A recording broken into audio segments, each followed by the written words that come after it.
नमस्कार। आज की वीडियो में बीए फर्स्ट ईयर के स्टूडेंट का हार्दिक स्वागत। आप लोग पढ़ रहे हैं पुस्तक राजनीतिक सिद्धांत और इसका तीसरा चैप्टर व्यवहारवाद। आज हम पढ़ेंगे इसके अंतर्गत व्यवहारवाद का अर्थ और उदय के कारण। सेकेंड वर्ल्ड वॉर के बाद परंपरागत जो राजनीति विज्ञान था उसके विरोध में एक व्यापक क्रांति हुई जिसने सभी समाज विज्ञानों को प्रभावित किया। इसी क्रांति को व्यवहारवाद का नाम दिया गया।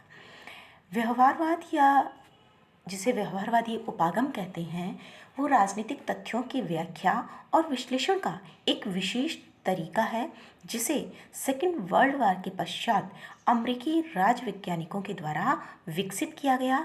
हालांकि इसकी जड़ें महायुद्ध से भी पूर्व ग्राहम वालस और ब्रैडले की रचनाओं में देखी जा सकती हैं, लेकिन मुख्य रूप से उभर कर ये सेकेंड वर्ल्ड वॉर के पश्चात सामने आई। व्यवहारवाद जो है वो अनुभवात्मक और क्रियात्मक है और इसमें व्यक्तिनिष्ठ मूल्यों और कल्पनाओं के लिए कोई स्थान नहीं है। व्यवहारवाद परंपरावादियों के विरुद्ध है और वह राजविज्ञान को राज्य की कानूनी एवं दार्शनिक सीमाओं में बांधने के लिए तैयार भी नहीं है। व्यवहारवाद के प्रणेता डेविड ईस्टन को माना गया है।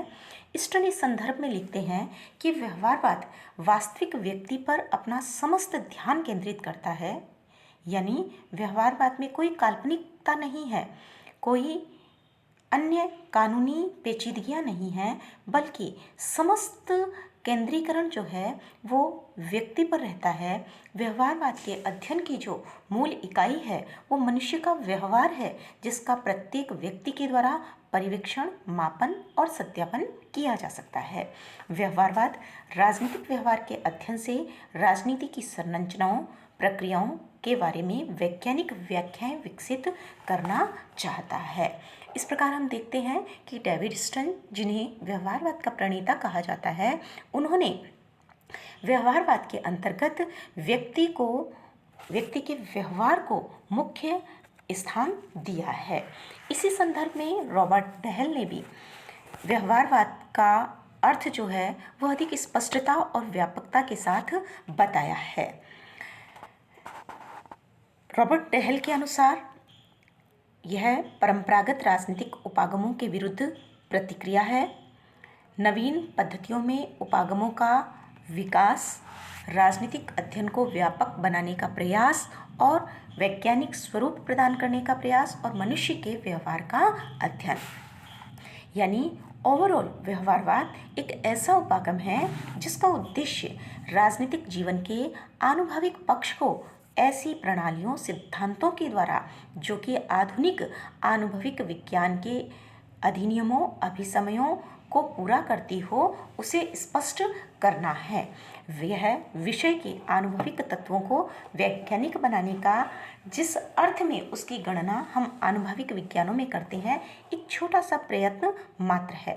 तो संक्षेप में हम कह सकते हैं कि व्यवहारवाद एक ऐसा दृष्टिकोण है जिसका मूल लक्ष्य विश्लेषण की नई जो इकाइयां हैं, नई पद्धतियां, नई तकनीक, नए तथ्य, इन सब का विकास करना है।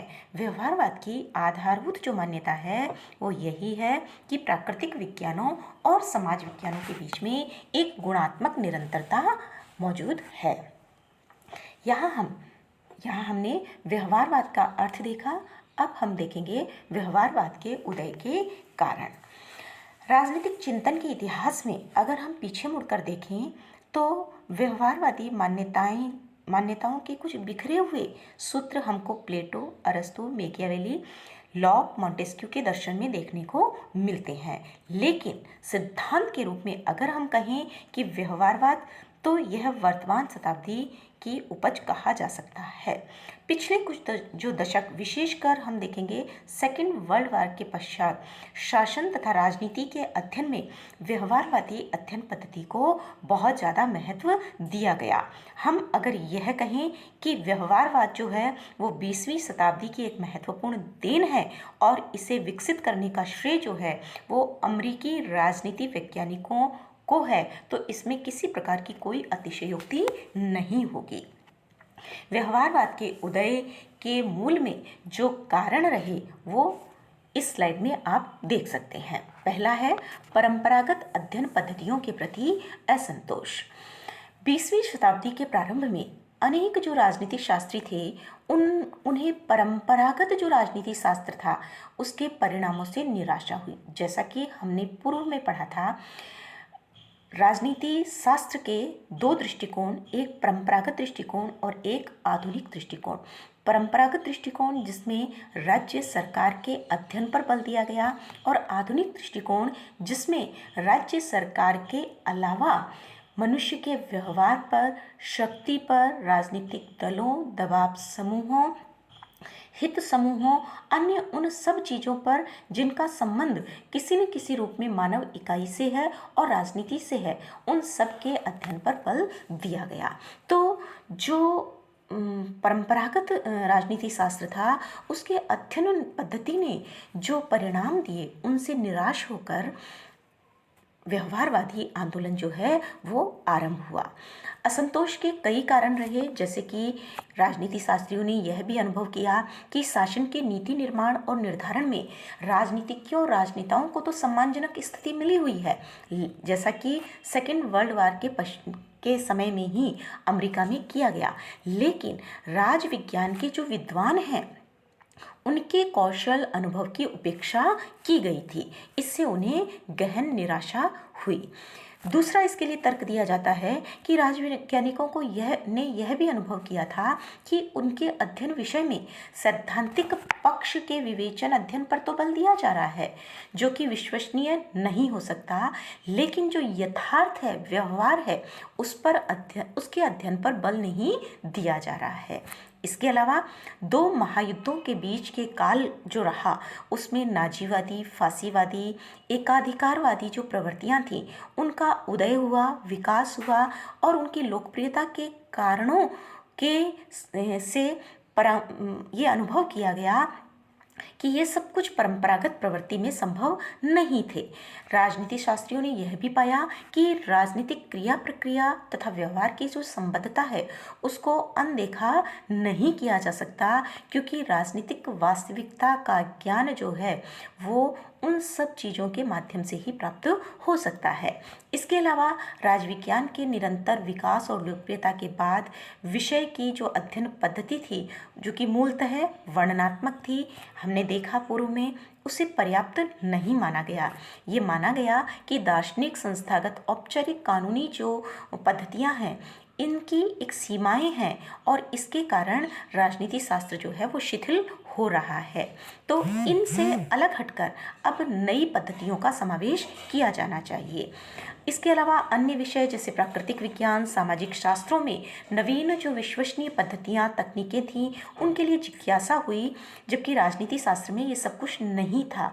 तो यह तय किया गया कि अब अंतर्विषयक आदान प्रदान की निरंतरता के लिए राजनीति शास्त्र के अस्तित्व संरक्षण का विकास करना भी आवश्यक है। यह जो नवीन अध्ययन पद्धतियों के प्रति जो जिज्ञासा की प्रवृत्ति थी यह भी इसके उदय और विकास का एक कदम सिद्ध हुआ।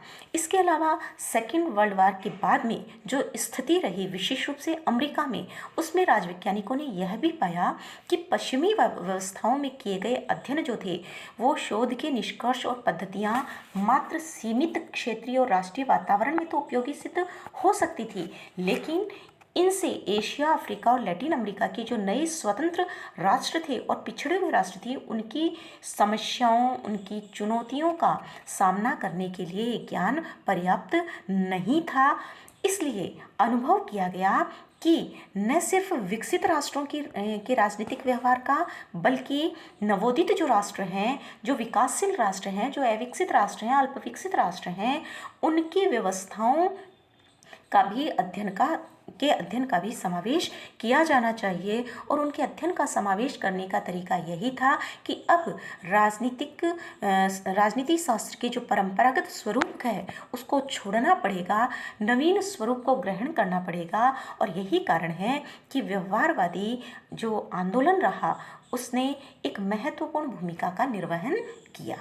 दूसरा आता है उदय के कारणों में अन्य सामाजिक विज्ञानों से प्रेरणा। राजनीति विज्ञान को अन्य सामाजिक विज्ञानों के अध्ययन में जो नवीन तकनीकों और उपकरणों का प्रयोग किया गया था, उससे भी प्रोत्साहन मिला और राजनीति शास्त्र जो था वो एक नई दिशा की ओर अग्रसर होने लगा। जैसा कि रॉबर्ट डहल लिखते हैं, व्यवहारवाद एक ऐसा आंदोलन है जिसका उद्देश्य राजनीतिक अध्ययन को आधुनिक मनोविज्ञान, समाजशास्त्र, अर्थशास्त्र, भूगोल में विकसित सिद्धांतों, पद्धतियों, खोजों के निकट संपर्क में लाना है। यानी अब राजनीति शास्त्र का अध्ययन जो है वो केवल राजनीति शास्त्र विषय के अंतर्गत नहीं किया जाएगा, बल्कि इसके लिए अन्य जो विषय हैं, चाहे वो मनोविज्ञान हो, समाजशास्त्र हो, अर्थशास्त्र हो, इतिहास हो, हर विषय में जो विकसित पद्धतियां हैं, जो दृष्टिकोण हैं, उनका भी समावेश किया जाना चाहिए। तीसरा उदय का कारण है द्वितीय विश्व युद्ध का प्रभाव। सेकेंड वर्ल्ड वॉर ने, हम कह सकते हैं कि व्यवहारवाद को एक गति प्रदान की थी। युद्ध काल में जो घटनाएं हुई थी उसने राजनीति शास्त्रियों के मन में इस बात को बैठा दिया था कि राजनीतिक जीवन की जटिलताओं को अगर अच्छी तरीके से समझना है तो उनकी संरचनाओं के अध्ययन की सीमा से आगे बढ़ना होगा और व्यक्ति के व्यवहार का भी अध्ययन करना होगा। यानी अब अध्ययन का केंद्र बिंदु जो है वो केवल राज्य और सरकारें नहीं है, बल्कि मनुष्य के व्यवहार का अध्ययन भी शामिल किया जाना चाहिए। चौथा और अंतिम व्यवहारवाद के उदय का कारण नवीन अध्ययन पद्धतियों का प्रयोग। जैसा कि हमने अभी पूर्व में भी पढ़ा था कि परंपरागत अध्ययन पद्धतियों के प्रति जो असंतोष हुआ, उसके परिणाम स्वरूप सेकेंड वर्ल्ड वॉर के पश्चात में राजनीति विज्ञान के क्षेत्र में एक विचार तेजी से बढ़ने लगा कि राजनीति शास्त्र में नए अध्ययन की पद्धतियों को भी स्थान देना पड़ेगा।